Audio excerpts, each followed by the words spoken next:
Ega umukozi w'Imana kugutumira ku Ifatika TV nuko mfite impungenge zikomeye cyane muri iki gihe. Urabona niba ibintu bimaze kugera ku rwego bimeze nk'aho ari ivangura, ni ibintu bimaze kugera ku rwego ku buryo ejo bundi byazamera nk'uko amoko yatujyanye habi. Kuko niba uyu munsi umubyeyi ari kwanga umwana wiwe kuko batahuje idini, undi akaba atashyingira umwana we mu idini ry'umusore wavuye mu rindi dini kuko badahuje. Mfite ubwoba rero ko ibi bintu nibikomeza bitumbagira gutya tutabivugaho ngo tubivane mu bantu cyangwa tubwire abantu kuri, bizashiduka nabyo bibaye nk'uko amoko amera. Rero wabwira icyo umuntu wagize iyo myezerere navuga ko iyobye, ko nta dini Imana yaremye, ko twebwe ariko tugenda tunayashyiraho iki keneye ko ari agakiza cyangwa ko tugikiranukira, wabwira ki umuntu? Nicyo nshaka gusobanura. Amba tukira aho ngaho, uriya amadini yaje kera, ariko amadini aza kubw'inyungu z'abantu, aza kubw'inyungu z'abantu no gushaka indamu. Icyo ni ikindi. Icya kabiri, buriya umuntu wese ugiye gushinga idini agira ideoloji agenderaho, agira imyemerere agenderaho, agira imyumvire aba yifitiye muri we ikomeye cyane. Noneho ya myumvire yaza yayishyira mu bantu, abantu nabo bakangirika. Ahubwo genda nashimira Imana yaduhaye ubuyobozi bwiza bubasha kubidukurikiranira aho tutari, cyangwa aho twitinye, kuko twagiye dukurira mu madini akomeye, tugakurira mu madini neza akadutoza. Ukaba uzi neza yuko nimba uri umwadeperi ni urugero, ukaba uzi neza yuko umukatolike ari kizira, nta nijoro afite, tukaba tuziho nimba ndi umukatolike, tukaba tuzi ngo umuprotestante nyine ni ibicika nta joro azabona. Noneho iyo myemerere turayikurana aka kanya, tuzi neza twumva yuko aba Kristo, kuko Bibiliya ivuga neza ko ari we nzira n'ukuri n'ubugingo, ngo ntawe ujya kwa Satani amujyanye. Twumva neza ko abasilamu batazajya mu ijuru, ariko buriya nibyo twe twibwira. Twongeye kubasuhuza inshuti zacu dukunda cyane kuri aya masaha imbere ya kamera z'Ifatika TV. Twabatumiriye umutumirwa, ndumva atari ubwa mbere araje ku Ifatika TV. Umunsi rero twamutumiye kuko hari ibintu abantu benshi bamaze iminsi bitiranya cyangwa bajyaho impaka. Rero kuko dukeneye ko abantu b'Imana bava mu rungabanga bo bakamenya ubundi tugomba gukorera Imana gute, tugomba kubana muri sosiyete dute. Niyo mpamvu ku Ifatika TV nakagaruka tuba tubafitiye abatumirwa beza cyane, kandi tuba tubatumiriye abatumirwa nk'abo kugira ngo murusheho kumenya ukuri, murusheho kumenya ukuntu umuntu agira ubusabane n'Imana ndetse n'abantu Imana yaremye. Ibisobanuro byiza byo kugira ngo dukomeze urugendo, haba urwo kubana n'abantu neza ndetse n'urugendo rugana mu ijuru. Karibu rero umukozi w'Imana ku Ifatika TV, tugwaye ikaze. Wibwire abanyarwanda, numara kwibwira abanyarwanda ubwo turagira ikindi tukubaza. Murakoze. Nk'uko bisanzwe ku bantu batari banzi, wenda mwaje kuyica no bwa mbere, amazina yanjye nitwa Mudenge Cyprien, umukozi w'Imana mu nshingano nyinshi bitewe n'aho Imana inshoboje. Senge nta kibazo, amategeko abihana. Noneho dukomeze ikiganiro. Karibu. Reka dusenge mu izina rya Yesu. Uwiteka Mana ikomeye, Mana igira neza, turagushimiye, turaguhimbaje, ukomeje kuduhaza amahoro, ukaduhaza uburame, utanga urukundo, utanga amahoro, utanga ubwenge n'ubugwaneza mu bantu. Ukomeze kutubafina n'iteka ryose, ni mu izina rya Yesu, amen. Murakoze cyane inshuti yacu, umutumirwa wacu mwiza cyane. Nk'uko twagutumiye ku Ifatika TV, twagutumiye kugira ngo abantu tuvane abantu mu rungabanga cyangwa mu kwibaza iby'imyemerere, kuko usanga hanze aho imyemerere ituma abantu hari n'abarwana, hari n'ituma n'abantu bangana, hari n'ituma n'umwana yanga umubyeyi yabyaye kandi ari umwana we, hari bigatuma n'umwana yanga umubyeyi cyangwa umubyeyi akanga umwana bitewe n'imyemerere y'amadini atandukanye iri hanze. Kubera iki ubona impamvu aba bantu bagira imyemerere y'idini ku buryo ananga umwana yabyaye waruhiye amashuri, umwana wamuruhije, umwana wiwe yabyaye? Urabyumva nawe, umubyeyi uzi agaciro k'umwana n'umubyeyi uzi agaciro k'umubyeyi n'umwana. Ubona ibyo bintu muri sosiyete nyarwanda biterwa n'iki cyangwa bikwiye? Rero mbere na mbere buriya ahantu hari abantu ahantu hari abantu buriya haboneka ibitangaza. Ahantu hari abantu buriya uragira uti haboneka ibitangaza. ushobora kujya kubona ukabona ubwabo bivumbuyemo ikintu kibi ukibaza ahantu bakigiye bikakuyobera. Ikindi cya kabiri, ahantu hari abantu abenshi bareba ku nyungu, bareba ndakomeye, sindakomeye bingana bite, se nzakomera ngeze hehe. Ugihagaze ku nyungu, mu Nyarwanda navuze ngo ukoze hasi unyibutsa gutora ibuye. None byaba biterwa na ya maturo aba mu nsengero zitandukanye, buri wese agakurura abantu abishyira, ariko umukristo atazi imikino iri gukinirwa iyo ngiyo, akaba ariyo mpamvu habamo gusebanya no kwangana, ku buryo umuntu yanga umwana, cyangwa ugasanga umuntu ntari gukunda umwana kuko yavuye mu idini akajya mu rindi, cyangwa yagiye aho imyemerere itari, kugeza n'ubwo babipfa. Aha tukiri aho ngaho, buriya hari ibintu njya nkunda kubona. Buriya amaturo ntago ari mu bintu cyane buriya bisenya idini, cyangwa bituma amadini avuka ari menshi, cyangwa tukayaryaniramo. Amaturo buriya afiteho uruhare, ariko rutari runini cyane. Uruhare rwa mbere buriya ruri muri twe. Kagira inkuru tubarire.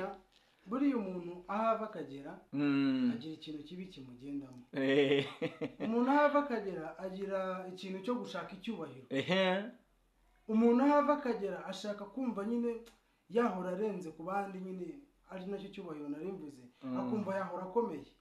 Noneho ugasanga nimba umuntu wenda akuranye n'undi bagakurira mu rusengero rumwe mbere na mbere, ugasanga wa muntu ari gushaka nanjye ngira idini ryanjye. Icyo ni icya mbere.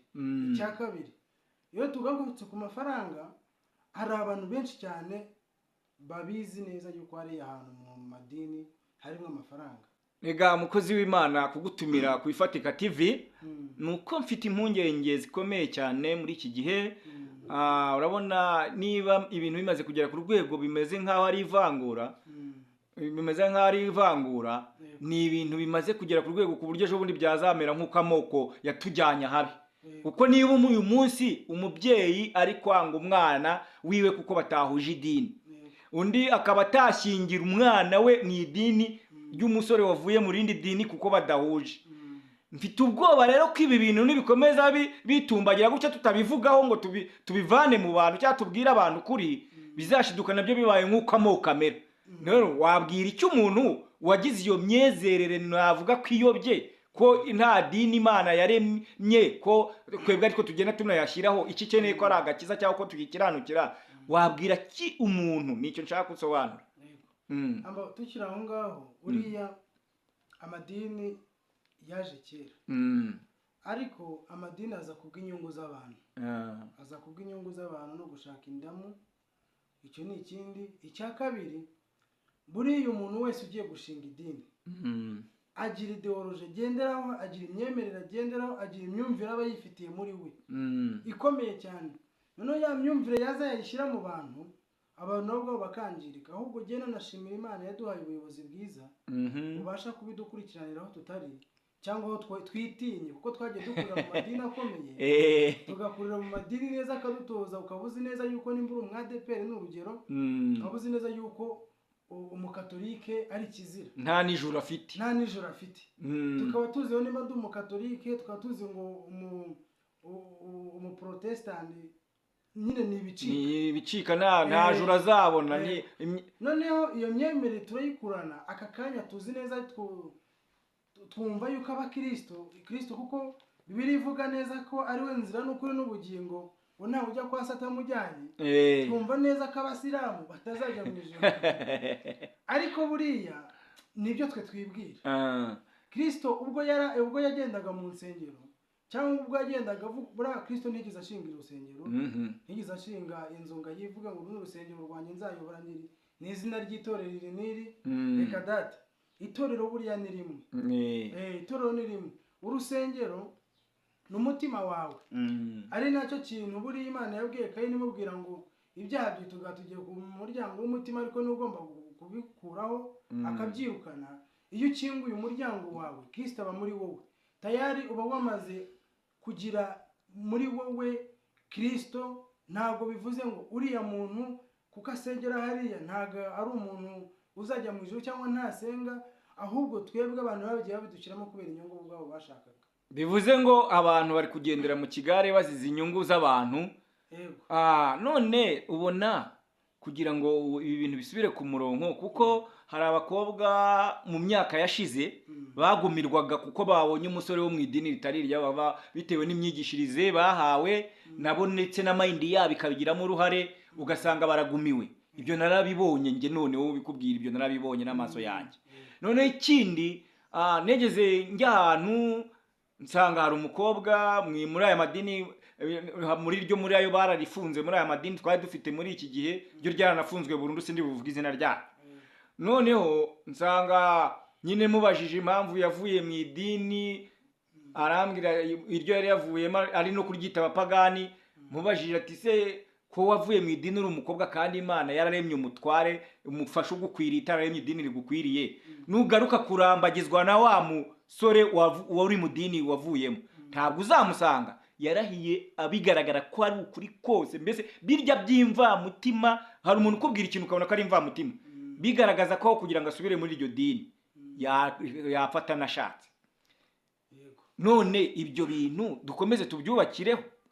Buriya rero hari ikintu kigeze kuvugwa, ijambo ry'Imana riri muri Bibiliya, bavuga ngo gushaka ni byiza, ariko ngo kudashaka ngo ni byiza kurushaho. Noneho nanjye ndavuga rero muri njyewe, ndavuga ngo kujya mu rusengero ni byiza, ariko noneho no kwiga udashingiye ku rusengero bikaba byiza kurushaho. Urakoze cyane. Aka kanya hari imyemerere dufite kuko twagiye dushyirwamo ibyo bintu. Akenshi na kenshi buriya hari ikintu abavugabutumwa bagira n'ababwirizabutumwa kitari cyiza, akaza agasoma umurongo mutoya wa Bibiliya, hasigaye ntakababwira ibintu byiwe cyangwa ibintu bwiwe yiyumvira, cyangwa wenda ku mugani wari uvuze amavamutima akavuga nyine ibintu uko abyumva. Noneho n'abantu bagiye batwigisha imyizerere y'idini. Waba uri mu idini umuntu akakwigisha imyizerere y'idini, ukumva idini ntabwo mwemereye kurya indagara, ntabwo mwemereye kurya imyumbati n'ibishyimbo byasambanye, ntabwo mwemereye ibiki n'ibiki, amafi, amagi. Nyine ubundi ikintu gisaba, ubwo bagenda badukora ku maso batwereka, basi none nitwige tumenye. Niba umuntu ari kukubwira ngo ntukarye indagara, ubizi neza ko indagara zirimo bikomeza amagufwa kandi zikaba mu birinda indwara, ukaba uzi neza umuntu ari kukubwira ngo ntukarye imyumbati n'ibishyimbo, uzi neza ko ari ibitera imbaraga, uwo muntu nawe ubwawe ujya ubanza ushungure. Ugeze aho uranyibutsa, kera neze nturana n'umuntu ufite imyemerere y'idini, niyo mpamvu tuba twanazanye n'ibi biganiro kugira ngo bifashe abantu. Ngaburira umwana we mu rugo, nyine baramugaburira, ufite nk'imyaka 9, 10, bamugaburira inyama. Uwo mugabo yaraye akubita uwo mwana burenda bucya, ngo yakoze ibyangwa n'amaso y'Imana, mbese bitabaho. None uwo mwana yari yagiye iyo myizere, ntazi n'idini azajyamo, kandi si ibyo na se uwamukubise umubajije ngo icyaha kiri kurya inyama gituma kubisa umwana n'ikindi yakibona. None dukomeze tubeho, ndetse nanasaba na leta yacu nk'umubyeyi, nubwo ibigeze kure yagiye idufasha amadini nk'ayo menshi kaba yarahagaritse, ariko bajye banakomeza batubere maso, kuko hanze hari imyizerere ituma abana n'ababyeyi ubwabo bangana. Ibaza umwana ukura akubitwa kuko yariye ibiryo ndetse bimufitiye intungamubiri, agakura akubitiwe ibiryo. None ibi bintu byacika gute? Abantu bakeneye kujijuka gute bakamenya? Kuko hano hari indirimbo, kugira ngo nabyumve nakubwira, ni indirimbo yo mu gushimisha, mu ndirimbo za kirokore, na nyarukiyeho nsandeba indirimbo y'198, iravanga itorero ni rimwe mu moko ataramwe, umwami waryo n'umwe, riramusangira. Bibiri kongera avuga ngo uwanga mwene se ni umwicanyi. None aba bantu ko bibiri uyu muririmbyi uzi umwuka avuze ko itorero ari rimwe, none ni guki muri twe hazamo bombori mu madini zo kudahuza? Buriya impamvu ya mbere sigaye nkunze kubona muri iyi minsi ni inyungu. Ubundi itorero ryakwiye kuba ririmo, turi mu itorero rimwe, ariko noneho ubundi itorero Bibiliya ivuga yuko itorero ubundi nta torero kibaho, ubu hariho amadini, kuko ubundi itorero ryagakwiye kuba ari abahuzamugambi. Itorero ryagakwiye kuba icyo pasiteri ashaka, umuririmbyi agikora atakinubiye, umukristo akakigenderamo atakinubiye, mbega bahuje umugambi. Buriya twese uko dusenga muri iki gihugu cyangwa ku isi hose, tubaha itorero twakubaka ikintu gikomeye cyane, ariko impamvu tutaba itorero ni iki ngiki. Ni nayo mpamvu njya nkunda kuvuga, none tuvuge ko ari ubusamba abantu badukanye, ikintu turi bwavuge kuri ibyo ngibyo, cyangwa ko ari ubuyobe abantu bafite.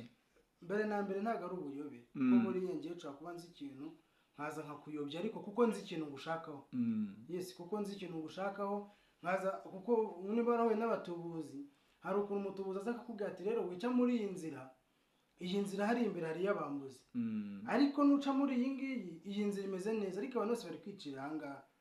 Noneho ukajya kubona ukabona hateguwe n'abandi bantu nka batatu bagahita baca muri ya nzira wakweretse, ya yindi ntuyicemo. Noneho ukaba uzi neza ngo iriya nzira irimo ikibi, wagera hirya muri ya ndi yakurangiye akakwambura. Rero icyo kintu cyo twagiye tugwamo, abantu ubwo baraje, ntabwo ari ukuvuga ko Katolika itigisha, si ukuvuga yuko ADEPR itigisha, n'andi madini atandukanye iyo ariyo yose, kuko nta torero ritarimo umugeni wa Kristo wabona ku isi.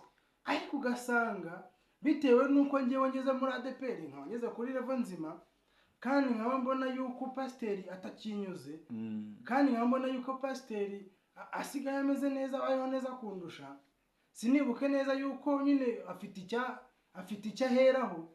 Buriya buri muntu wese yagira umugisha wiwe, noneho njye nanjye nkatanye na kuruhande nkahita nshinga idini.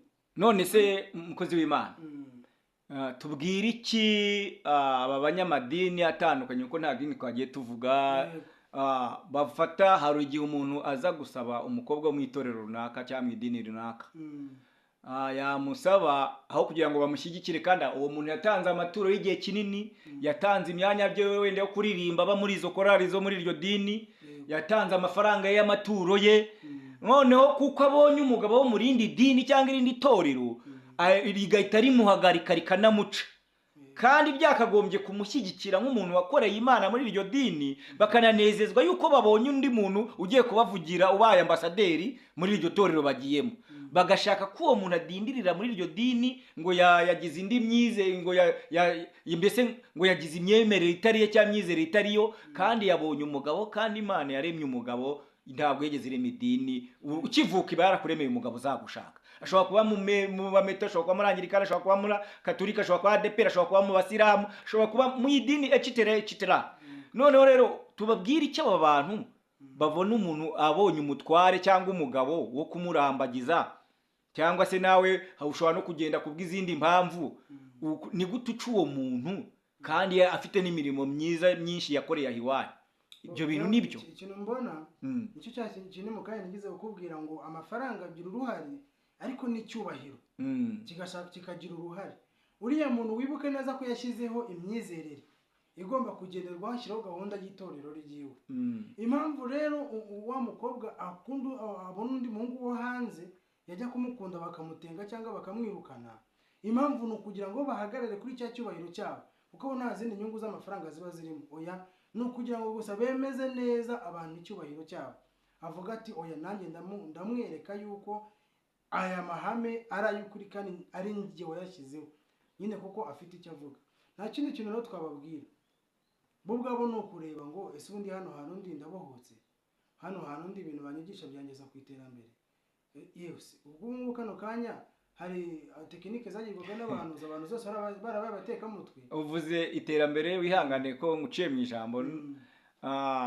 Uyu munsi dufite urubyiruko rwinshi mu gihugu cyacu rushomye, kandi usanga urwinshi, anyumve neza, simvuze ko kuba mu nzu y'Imana ari bibi, natwe twarahakuriye n'ubu turacyanahari, aho gusanga umwanya munini wabo uba uri mu rusengero, kandi uwo muntu ntashobora no kubura ipataro ngo rwa rusengero rwishyire hamwe, cyangwa wa mupasiteri, wa mupotere, wa mushumba. Ababikora ni bake, bataza kugira ngo mvuze ko nta n'umwe ubikora, ariko ababikora ni bake, ngo be bagurira uwo muntu wenda wirirwa kuri urwo rusengero. Ashobora kuba ari umucuranzi, ashobora kuba ari umuririmbyi ubishoboye, ashobora kuba ari umudiyakoni cyangwa ayobora ibyumba by'amasengesho n'ibindi. Ugasanga ashobora kuva kuyobora amasengesho akaburara, ashobora kuva kuririmba yantonye neza akaburara.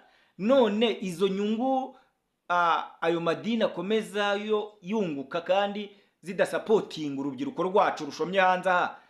Ibyo bintu dukomeze tubyubakireho, abantu nibashakisha icyabatunga n'icyabateza imbere, babifatanye no gusenga, ariko badafashe umwanya wabo hafi ya hose ngo bamarire mu rusengero. Nicyo kintu navugaga buriya, nimba uri ahantu banza urebe ngo hano hantu ubundi mafite inyungu, buriya iyi si iyi Afurika n'iki gihugu yewe n'iyi miryango twifitiye ahantu hose hatari inyungu ubona haba hari ibintu bikubaba ntibagakwiye kuba uhari. Noneho mbere na mbere banza urebe ngo aha hantu nabyukiye twese twakuze dukurira mu madini, ugasanga ku wa mbere turi mu rusengero, ku wa gatatu turi mu rusengero, ku wa gatandatu mu rusengero, ku cyumweru mu masengesho y'urudaca, ari ugasanga twaheze inyuma. Twaje kuza guhumuka aho twamenyeye ngo aha hantu turi ubundi banza urebe ahantu uri ntago ari ho wakabaye uri. Ibintu ni bibiri, gusenga ntago ari ikibazo, kujya mu rusengero ntago ari ikibazo. Ibuka neza ko n'abariya bakora nabo barasenga. Kuba uhora mu nzu cyane yitiriza izina ry'Imana ntabwo bivuze ko ari umunyakuri, bivuze kuko bivuze kuri n'umukiranutsi cyane, bivuze kuri n'umukiranutsi akabenshi n'abatekamutwe. Araza akakubwira ati nguriza amafaranga ejo nzayaguhereza, ntayabone kubera iki?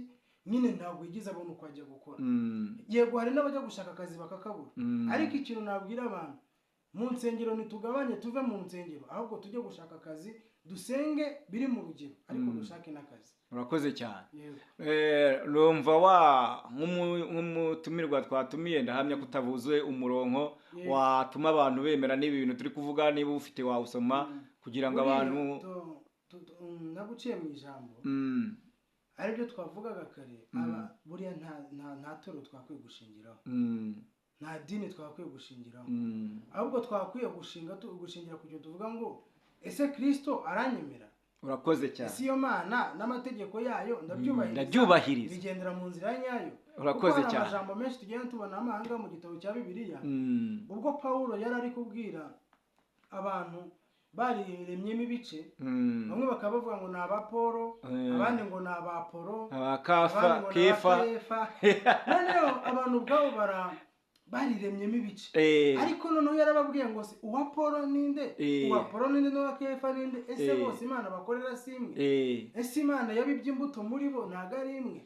Urakoze cyane. Noneho tukiri aho ngaho, no muntu uza no muri Matayo, Yesu yaraje, abantu uko bamwiteze ntago ariko bamubonye. Amaze kuza agera mu bafarisayo, asanga mu bafarisayo babwiriza ijambo ry'Imana, ari nabwo buzima dusigaye twiberamo mwibi. Babwiriza ijambo ry'Imana, bakabwiriza abantu bakiga bya bintu bakabifata, ariko bataramenya ngo Imana ni iki, bataramenya ngo Imana ninde. Mu bandi magambo, abantu bamaze kwimika amategeko kurusha kwimika nyir'amategeko. Nibwo uzasanga umuntu ushobora kumuhamagara ku munsi ateranaho wabonye n'akazi amaze igihe ashomereye, akakubwira ngo ntabwo nakora kuri uyu munsi n'uwo gusenga. Mbese nta muntu urabona akazi avuga ngo sinakora ku isabato, kandi ku isabato ari burya. None ikindi kintu gitangaje, Yesu yabajije abafarisayo arababwira ngo ese musenga Imana? Abafarisayo bati dusenga Imana nayo twemera. None se ni gute musenga Imana mukaba mutanzi? Ni gute naje ntimumenye kandi ngo musenga Imana?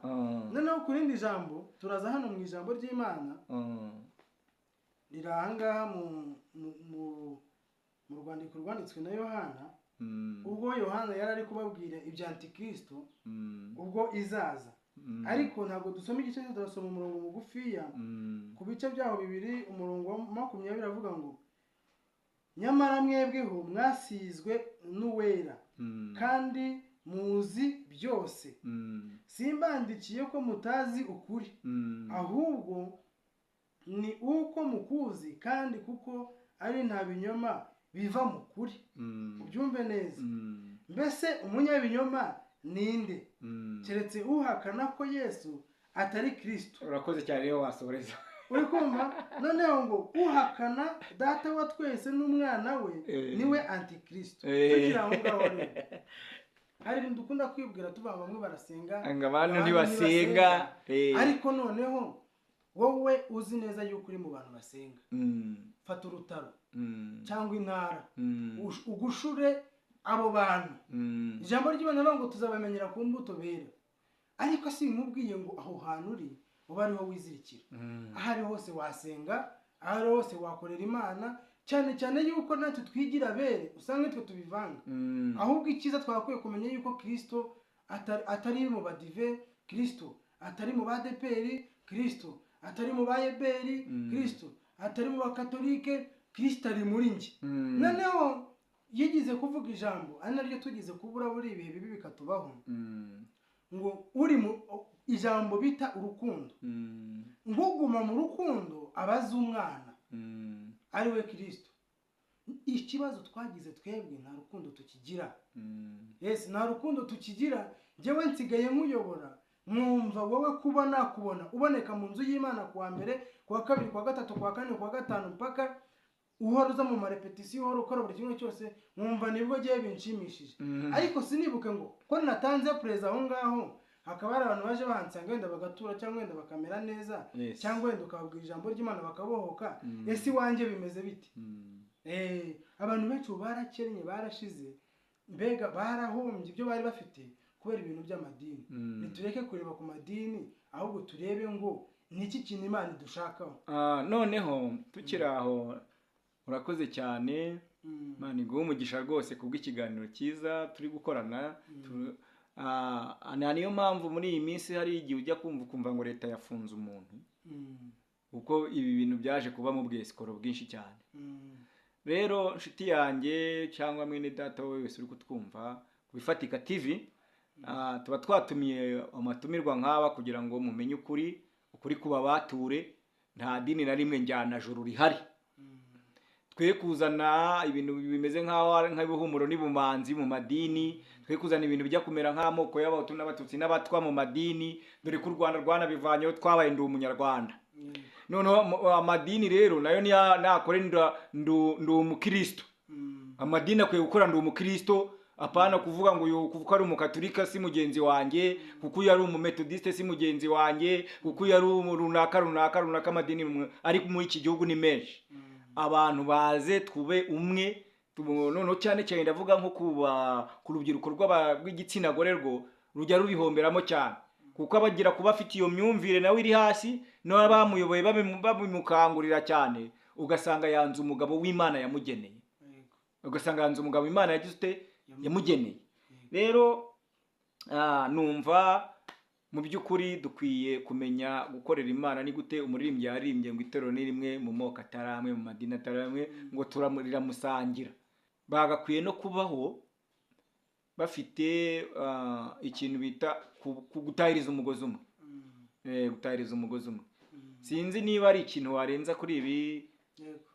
Buriya Kiliziya Gatolika igira indirimbo ivuga ngo nyagasani umwe, Kiliziya imwe, ukwemera kumwe, batisima imwe, Imana imwe ari nayo mubyeyi. Noneho twebwe twafashe batisimu tuzigira nyinshi, ba nyagasani tubagira benshi, Imana zacu twazihinduye nyinshi. Ntabwo tukizi ngo Imana dusenga ni iyihe.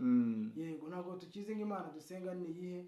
Cyakora ikintu nakifuza nuko twese twasenga Imana imwe, tugatahiriza umugozi umwe, tugakundana kimwe, tukabana kimwe. Ibyo bizaduhesha amahoro mu muryango, mu nshuti, mu kazi, mu bavandimwe no mu gihugu no ku isi hose. Ariko nyine biragoye bitewe n'ahantu ibihe bigeze. Abantu benshi bamaze kubona inyungu z'ubuzima, basigaye bashaka indamu, basigaye bashaka ibyubahiro. Biragoye. Icyo twasorezaho, ijambo ry'Imana rivuga ngo umuhate wawe si uw'ubusa ku mwami. Umuhate wacu ukuba tuvuze ibi ngibi ntabwo ari uko tuzi byinshi, ahubwo ni kwa kundi ubona ibipfa nawe ukavuga ati sindebere. Ariko nawe uzi ibiri gupfa iwanyu, ahubwo ganiriza wa muntu ubona uri kubyica, umubwire ngo ntabwo ari uko byagakozwe kuko bizadufasha. Yego, urakoze cyane.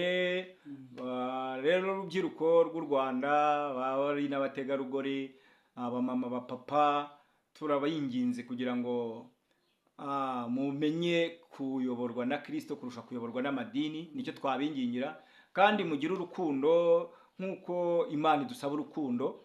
Abantu be kubaka ku madini. Hari n'ikindi kiganiro dushobora kuzakora cy'abantu usanga bumvira abapasiteri n'ababishopu kurusha kumvira abagabo babo. Icyo nacyo tuzagikora. Ariko icyo nendaga kuvuga, turagira ngo sosiyete nyarwanda, urubyiruko rwacu, mushaka ubuzima, munasenga ariko mushaka ubuzima, pana kutinda mu madini cyane.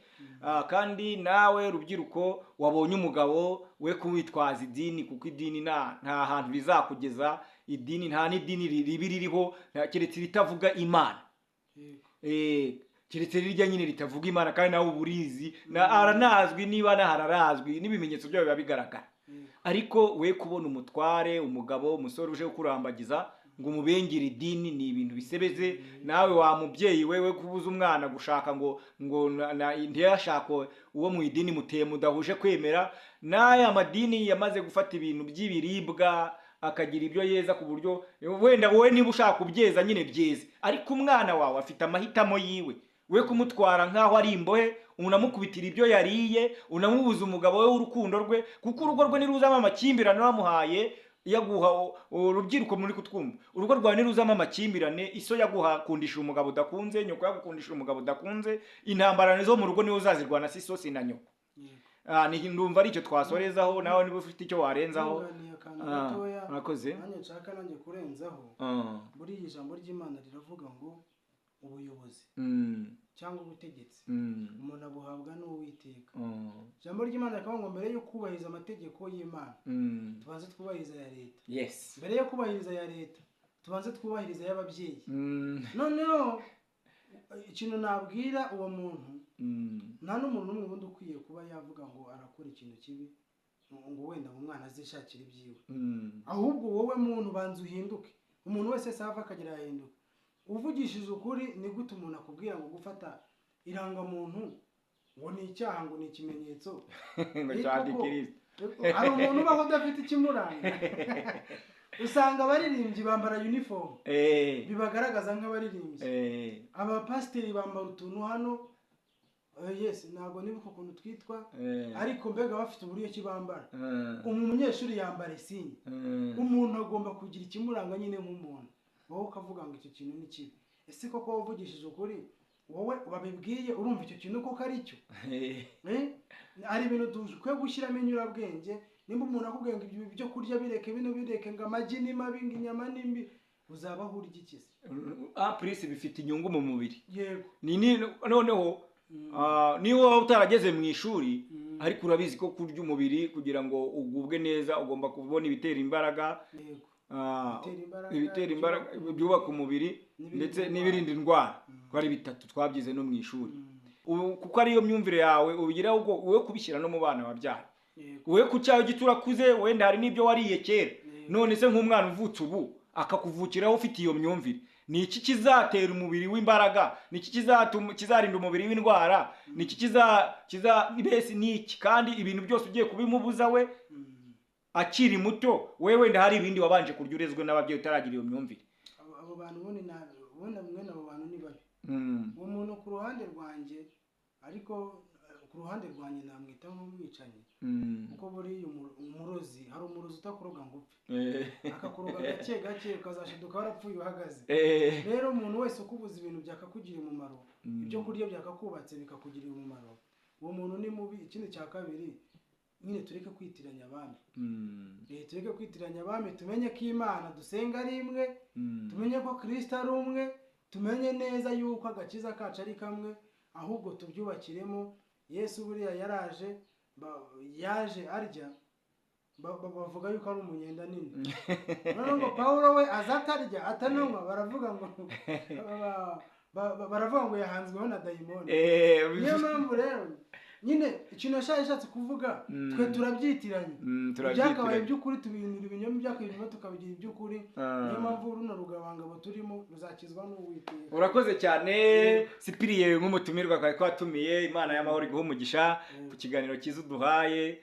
Icyo twari tugendereye cyangwa tuba tugendereye ni uko abanyarwanda bamenya ukuri, urubyiruko rwacu rukamenya ukuri, abakuze bakamenya ukuri, kugira ngo barusheho kubana n'Imana neza, tukagira n'umuryango, sosiyete nyarwanda nziza, abana bagakura batagira umushiha kubw'ibyo bimwe n'ababyeyi babo, kandi iby'uburenganzira bwabo, kandi nyine uburenganzira bwiza. Kuko ababyeyi banijisho ry'abana, ntabwo twavuze ngo ababyeyi ntibareberera abana, ariko nibabareberere mu byiza no mu bibafasha, pana kureba iby'imyemerere yabo kandi nayo idafatika, ugasanga babitaye no mu bana. Kugira ngo abana bakwiye kubaho neza. Nimba umukobwa wawe yakunze umusore, mureka babane mu idini rye ryose arimo, kuko nta dini rizajyana, nta dini njyana juru rihari. Rero wakoze cyane kwitabira ku Bifatika TV.